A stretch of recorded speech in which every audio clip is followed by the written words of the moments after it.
কিছুদিন আগে আমি ঢাকা ঘুরতে গেছিলাম, অনেকেই জানেন। তো আমি একটা পার্কে গেছিলাম, ভাবলাম একটু ঘুরে আসি পার্কের ভিতর থেকে। যাই দেখি একটা কাপল পিক তুলতেছে, মানে নিজে নিজে এইভাবে পিক তুলতেছে। তো আমি ভাবলাম যাই ওদেরকে একটা পিক তুলে দিয়ে আসি। ঠিক আছে, গেলাম, বললাম যে ভাইয়া আমার একটা ফোনটা দেন, আমি আপনাদেরকে পিক তুলে দিই। ঠিক আছে, দিল। তো পিক তোলার পরে আমি বলছি ভাইয়া দেখেন তো ছবিটা কিরকম হয়েছে। দেখি কথা বলে না।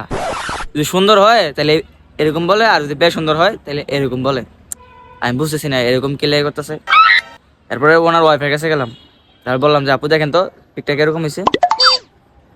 দেখি ওনার ওয়াইফও এরকম বলে, সুন্দর হইলে এরকম বলে, বেশ সুন্দর হইলে এরকম বলে। এখন আমি বুঝতেছি না ওরা এরকম কেয়ার করতেছে আমার সাথে।